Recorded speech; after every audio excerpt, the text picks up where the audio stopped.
Papagas tayo full tank 50. Ayan. So dito tayo mga kaminor, no? Oops. Sige pa, unahin na natin yan. Ano ba?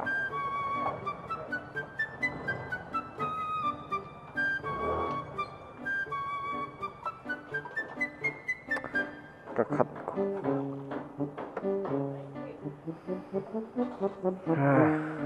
Ay, shit. Nasaan na yun? Ba't doon ko sinususi? Dito pala.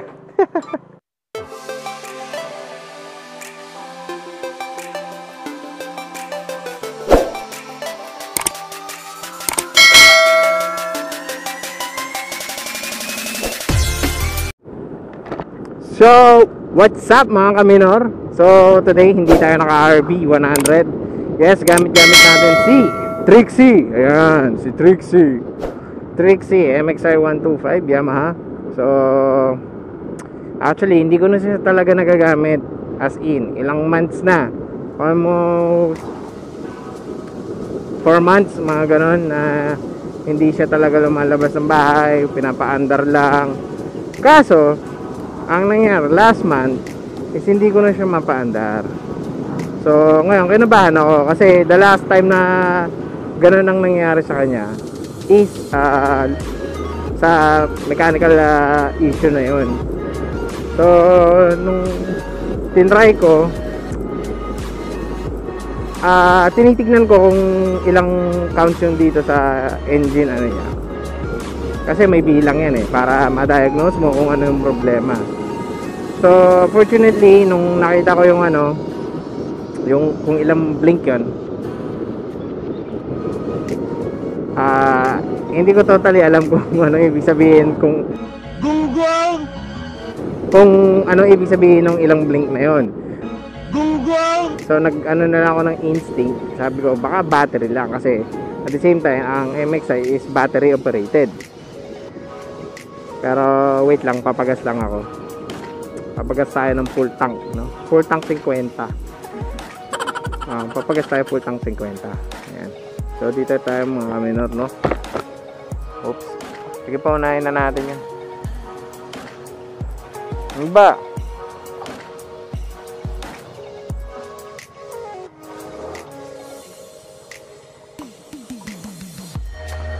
Kakat.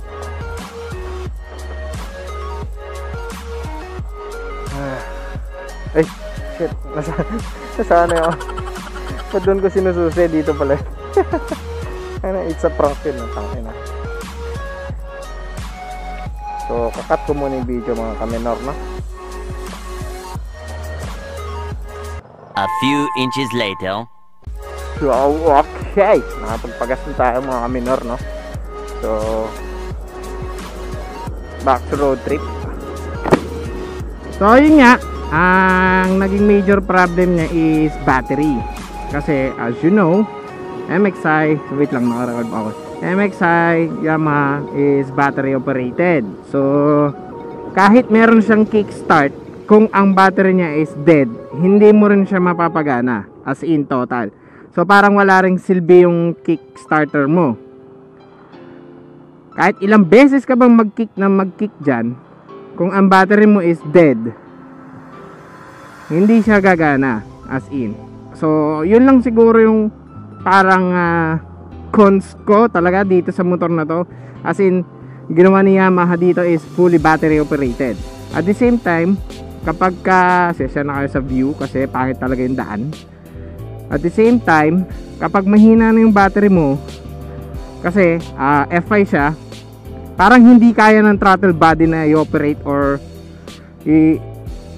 yung gas i-supply, kasi nga kailangan niya ng high voltage para ma-supply yung gas sa engine. So that's it, ang nito, ang cons talaga ng MXI para sa akin for me sa akin lang, ewan ko sa iba kung ano yung experience nila. Saka ang gusto ko naman dito is napaka-comfortable niyang gamitin. At the same time, 125cc is naka-radiator ka na rin. Hindi siya kamukha nung ibang 125cc ng Yamaha na scooter Katulad nung M3, 125cc siya displacement, pero hindi siya radiator. So dito sa MXi is 125cc ka na, may radiator ka pa. Shout out kay MXi din. Yun nga lang, ngayon is madami pa rin naghahanap ng MXi. Unfortunately, hindi na siya available sa market. Ano na siya? Phase out. Yes. Ha? No, meron pa daw. Sabi ni Mrs. meron daw. Ewan ko saan niya nakita yun. Pero kahit tumingi ka sa ibang kasa, wala na talaga. Swerte ka pag meron. Siguro yun na lang yung mga tira-tirang unit sa bodega. Tapos ang ganda ng engine response. Saka nga pala, hindi na stock tong akin. Hindi ibig sabihin kargado ha. Nasa panggilid lang. Tipid racing lang tayo. Saka hindi ko naman kailangan magpatuli ng motor. Kaya nagpalit lang ako ng panggilid kasi para more on press ko yung makina niya, no? Saka konting speed lang din. Hindi ko naman ihangad yung magtatakbo ako ng ng 100 plus. Pero dito, kung subscriber ko kayo since day 1, makita nyo nung tinesting ko siya is nag 120 plus. Well, hindi yun accurate kasi kapag gumamit ka ng shoutout, walang helmet, ayan, kamote, tatlo po sa motor. Pag na-aksidente yan, boom.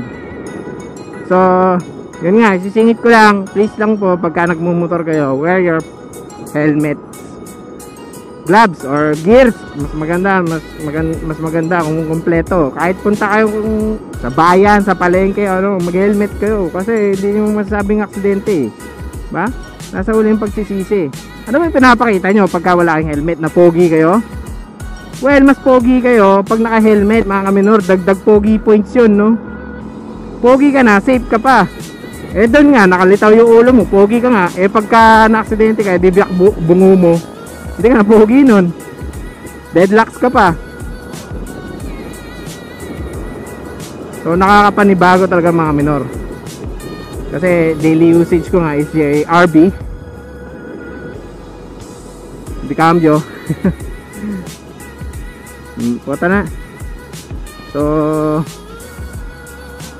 yun, na-vlog pa nga ako kasi nasanay ako dun sa pag nagpapagasolina ako. Yung susian niya nandun sa likod. Eto pala, dito sa nakalimutan ko, nasa susian na mismo yung compartment sa U-box key. Tagal ko talaga siyang hindi ginagamit, as in, promise. Ang huling gamit ko sa kanya is June. June. Anong buwan na ngayon? Diba? So, nandun lang siya sa bahay, painit-init. Tapos yun nga, one day, hindi na siya gumana. Kinabahan ako, baka sabi ko, naku, gastos ka na naman, Trixie. Well, sabi nga, is battery lang ang problema. So, binilhan na natin siya ng battery ngayon. Fresh battery. Actually, kare-revive niya lang ngayon this day. Kaya ginamit ko siya. Kasi baka magtampo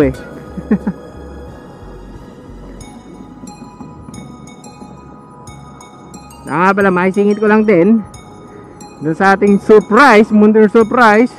Malapit na mga minor. So sit back lang, papakita natin yun pagka tapos na. Kasi itong mga nagdaang araw is walang power talaga dito sa amin. Walang power. At the same time walang gagawa nung surpresa natin kasi nga walang power diba? Pasensya na, pero this time sit back and relax muna kayo. Wait lang.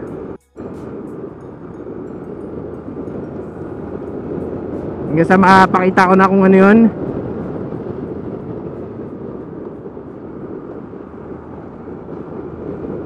Sarap. MXi Gaming.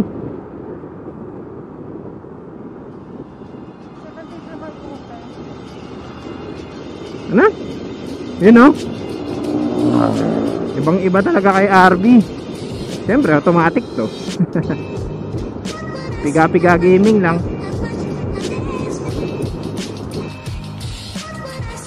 So ayun mga minor, balikan ko na lang ulit kayo mamaya. Dahil may pupuntahan kami ni dito. Bibili muna kami supplies. Okay. 1 hour later. Okay. So tapos na tayong bumili ng mga stocks mga kaminor. Actually more on school supply stocks. Kasi nag-aaral yung panganay ko for module. Yan. So dito tayo. Nasa Bulacan kami ngayon Bulacan. Kasi mas malapit yung baryo namin sa Bulacan talaga. Ayan, as in pagitan lang Arco. So dito na, diba? Kaya tinuturing ko na rin na yung lugar namin is parang Bulacan na rin kasi napapalibutan siya ng Bulacan. Saka gusto ko rin ma-enjoy tong araw na to kasi nga ngayon ko lang ulit nagamit si Trixie. So, baka magtampo na. Sino ba naman hindi magtatampo? Almost 5 months o 4 months na hindi nagagamit, diba? Saka para makapag-take rest naman si RB.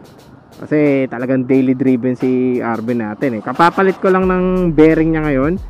So pinapalitan natin yan sa saan pa nga ba? Di sa Fat Moto Shop. Yeah. Shout out. Shout out sa inyo. Hindi ko na kayo isa-isayin. Alam niyo na kung sinong bumubuo ng Fat, no? So dito ba? Ayoko dyan, pangit yung daan Ikot tayo. So konting usog lang dito. Bahay na ni Trupa Motodeck. So ayun nga ini-enjoy ko yung araw na to gamit si Trixie. Ayan. At nagre-record ba ako? Palobat na talaga tong action cam ko na to 1 bar na lang. So lagi ko siyang tinitignan.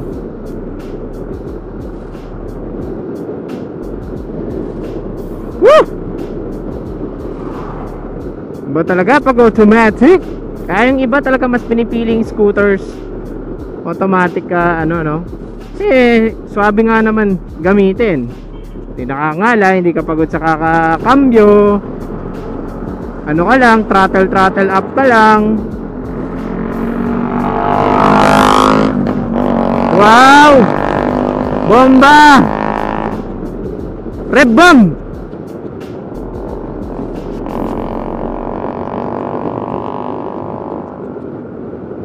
Well, sa ibang lugar, bawal na po ang open muffler. I think dito rin. So, palakasan talaga ng loob dito na mag-open muffler, no? Actually, it's nationwide. Nasa yan ng memorandum ng LTO, no? Sa pagbabawal ng muffler.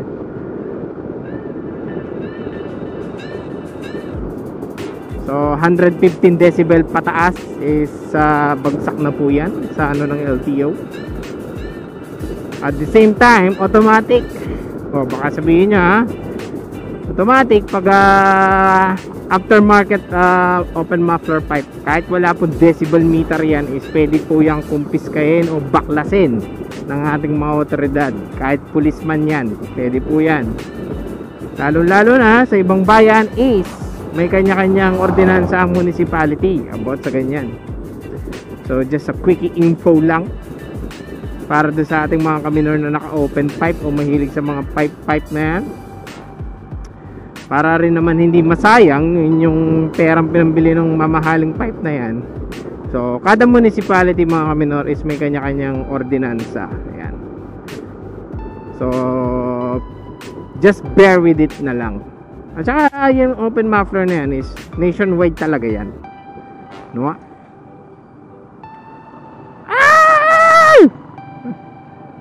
Shit, ang pangit ng daan.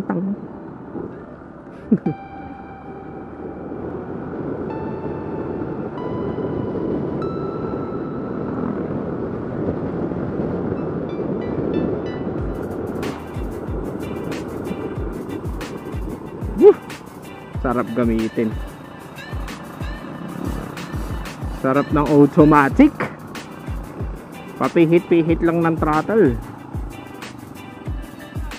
So maikling video lang naman to, maikling maikling vlog lang, maikling vlog lang, maikling ano lang.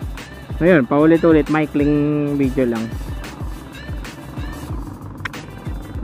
Kasi ano lang, testing lang talaga nito kay Trixie. Kasi baka, alam mo na, dahil matagal siyang hindi lumalabas, baka ano, nakalimutan niya ng tumakbo ng medyo matulin.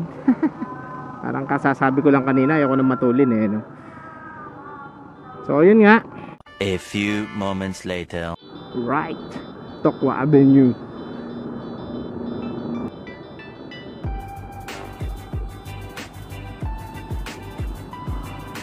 I know this much is true. I know this much is true. So ayan mga kaminor, no? Okay na siguro yun for today.